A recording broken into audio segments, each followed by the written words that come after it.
I am Ferdinand Marcos, and I am the President of the Republic of the Philippines.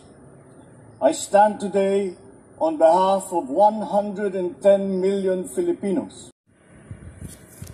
Hi, hello people, hello words, and hello Philippines. It's me again guys, ayan. Let's Talk Vlog and Let's 138. But anyway mga kababayan, shout out po sa lahat ng mga Pilipino sa buong daigdig. Ayan, mayroon tayong very important upload videos sa lahat mga kababayan.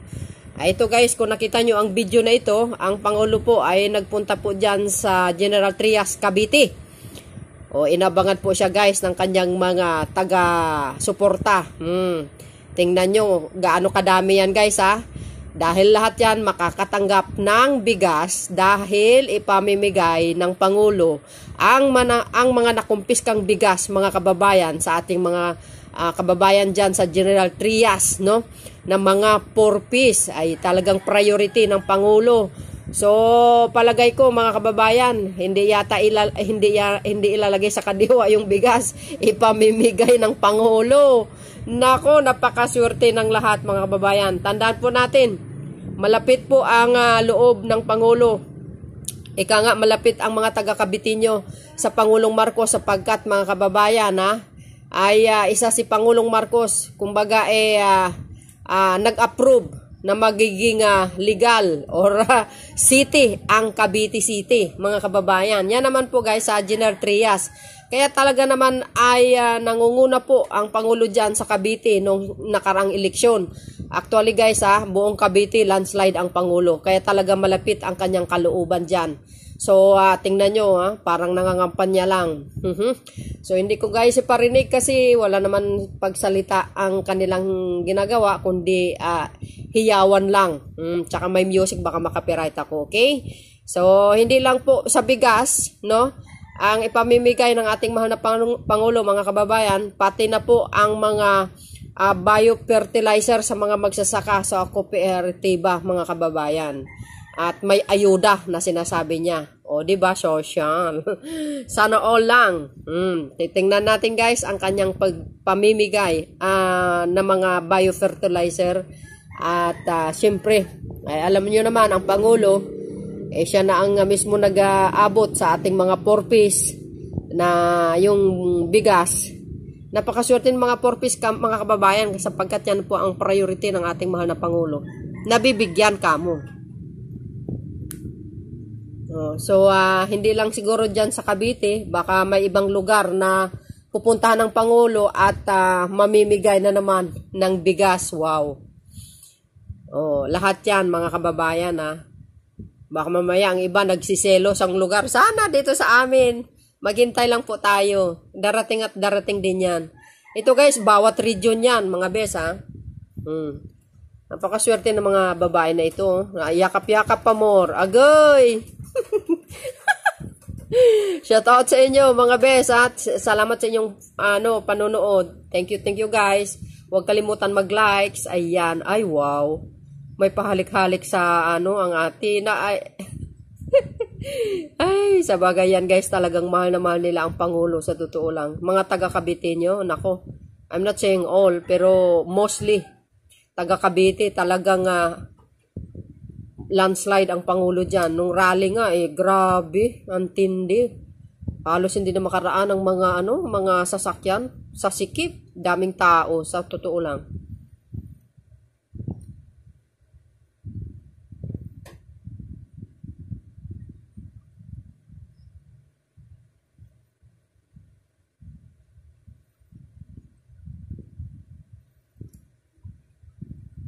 Oy.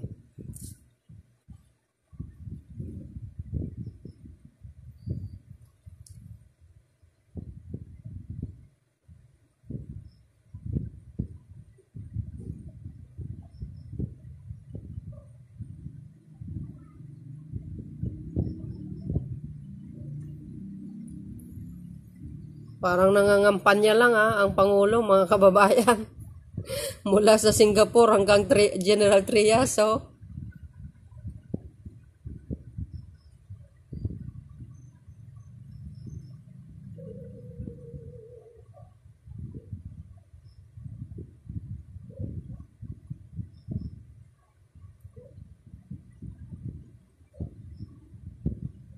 Ayan, tunghayan natin mga kababayan ang kanyang pagbibigay ng bigas.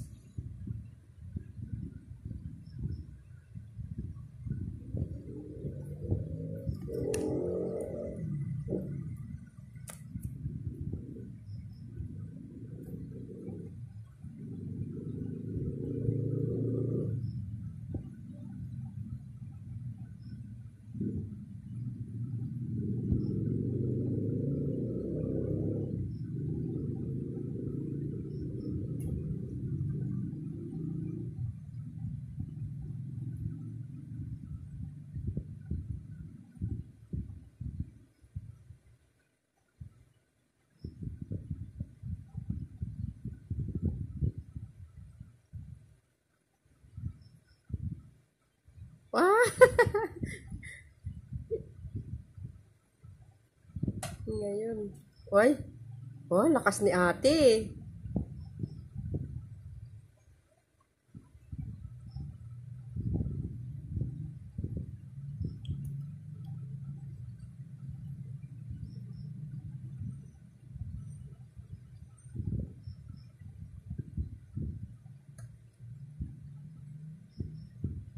Naku, sana all.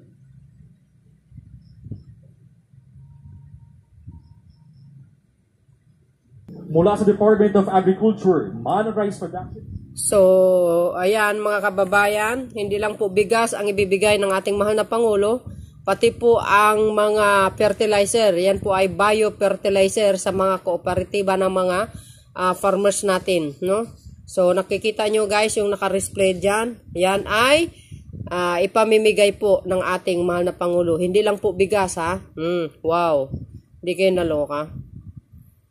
Baka sasabihin nyo naman, may bayad yan. Pag si Pangulong Marcos Jr., mga kababayan, yan po ay libre para po sa ating mga magsasaka. Alam nyo naman, ang mga anti-Marcos.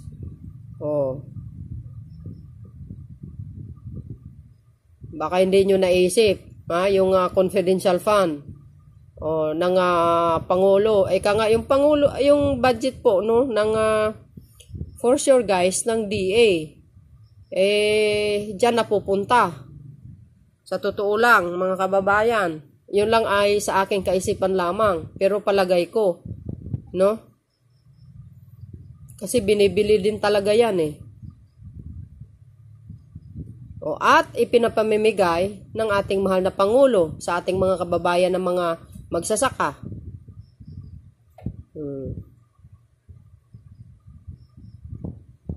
At saka, for sure guys, may budget ang ating mahal na Pangulo. Kaya makikita nyo yung kanyang mga binibigay, yan talaga napupunta para sa magsasaka talaga. Kaya nga hinawakan niya yung DA. Ganyan siya kabait talaga, sa totoo lang. Talagang may malasakit siya, kaloka.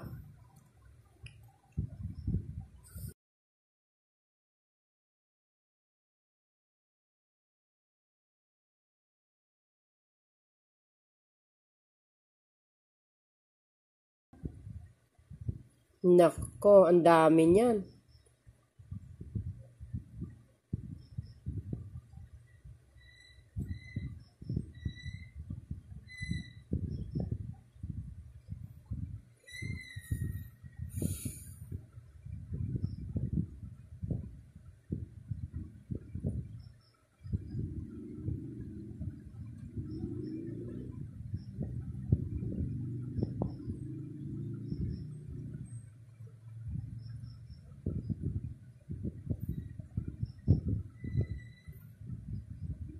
Yun no, daming bigas guys.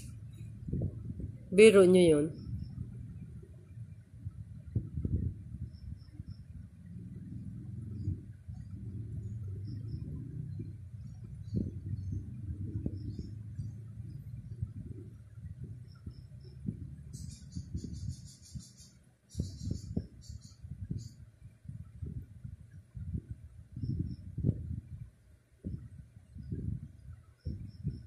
Katuwa ni Kuya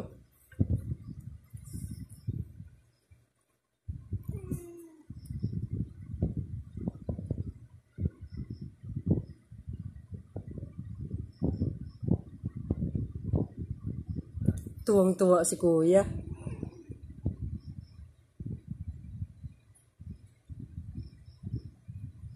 Ay, kadami nila oh. Grabe. Guys, yung mga 4-piece yan ha. Koreksyon ha. Grabe, ang dami nila oh. Lahat yan makakatanggap ng bigas.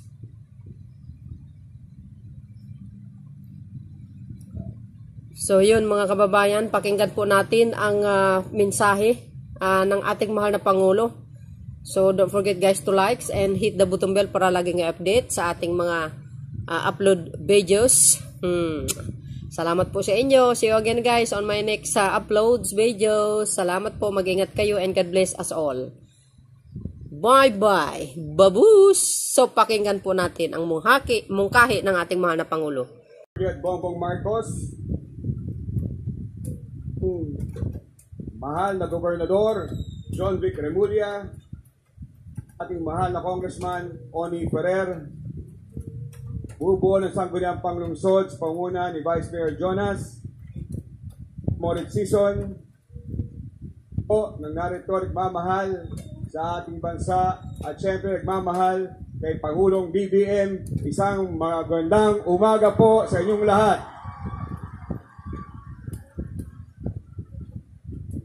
Una po ay pasasalamat ng inyong lingkod sa ating mahal na Pangulo. Po, General Trias, dahil isa po ang ating lungsod sa napiling bisitahin ng tulong. Po, ipaalala sa ating mahal na Pangulo, sa panguna po ng aming mahal na Gobernador John Vic Remulla at dating Mayor Oni Ferrer. Po, Pangulo, nagsimula ang lahat. Yes. So, nagsimula na nag-set kung saan halos 140,000 na mga kababayan po natin ang nagrally para po sa inyo. Kaya naman pala, talaga. Kami po ay lubos na nagagalak at hindi nyo kami nakakalimutan. Dami-dami po nang pwedeng puntahan ng ating mahal na Pangulo. Ang General Trias po ang kanyang binisita. Kaya maraming salamat po. Salamat din po sa kawani po ng DSWD at ng Department of Agriculture sa inyong suporta. Po, mahal na Pangulo, asahan po ninyo kami dito sa General Trias.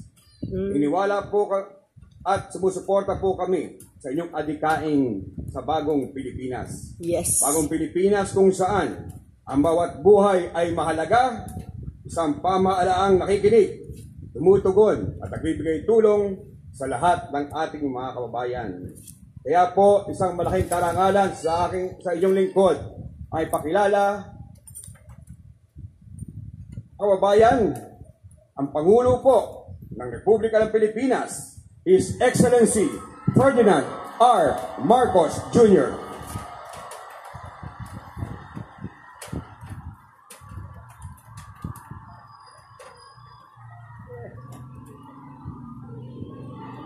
No. Nangangampanya pala talaga si Pangulong Marcos eh. Yung tinutukoy ni Mayor, totoo kayo pa rin yung nandun sa rally, ang lalakas ng boses ninyo, naririnig ko naman dito. Maraming salamat ang ating buting alkalde ng lungsod ng Gentry, Luis Perez. At nandito rin po ang inyong gobernador. Nakita nyo lang, si Gov Pogi, naghihiyawan na kayo lahat.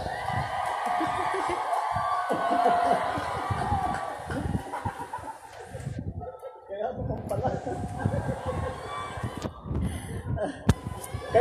Kaya lahat ng mga beneficiary ng pantawid ng 4-piece na ating yung listahan na ating ginamit para dito sa ating pamimigay ng mga bigas.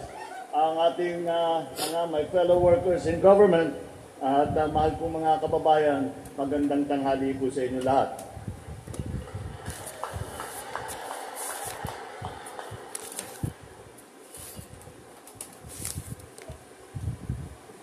Bilang Pangulo At bilang kalihim ng kagawaran ng agrikultura, nais kong bigyan diin ang aming hangarin na mas masaganang buhay.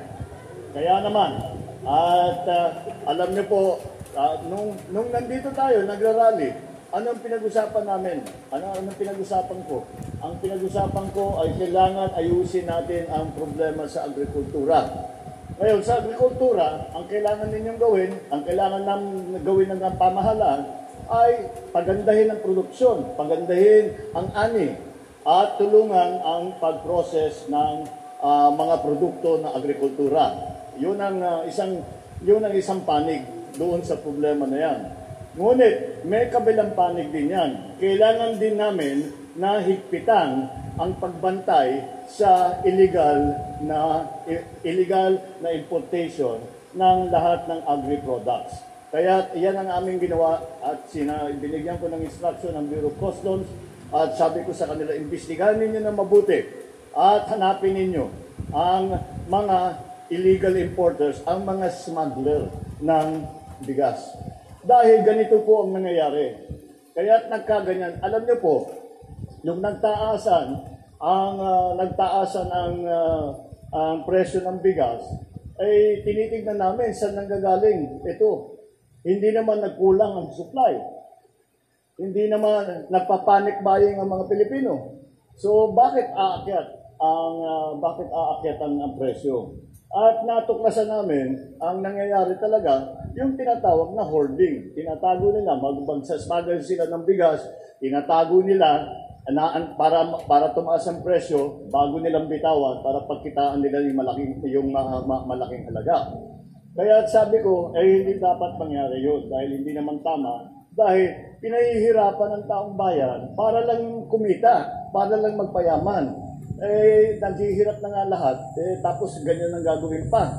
Kaya sabi ko sa ating mga ahensya, lahat ng iba't ibang ahensya, tignan ninyo na mabuti at maghanap kayo, tignan natin, tiyakin natin na yung mga smuggled rice ay mahanap natin. Dahil ito ang dapat nating ibigay sa taong bayan. Ngayon, yun na nga nangyari.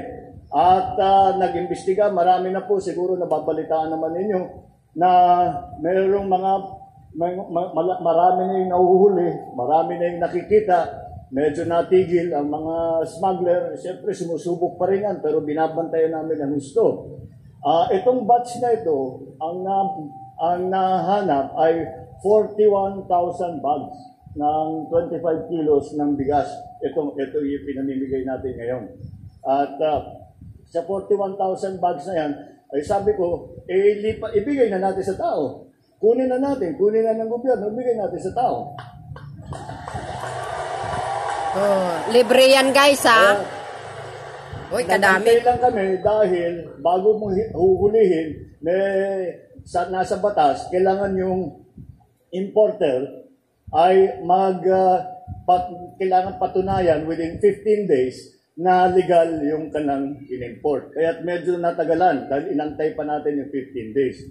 At sinusubukan natin ngayon bawasan yung 15 days into 7 days. Dahil kung legal ka na importer, hawak mo lahat ng dokumento. Tama. Pag hinanap sa'yo yan, bibigay nyo kagad. Yes. So bakit pa 15 days? Good.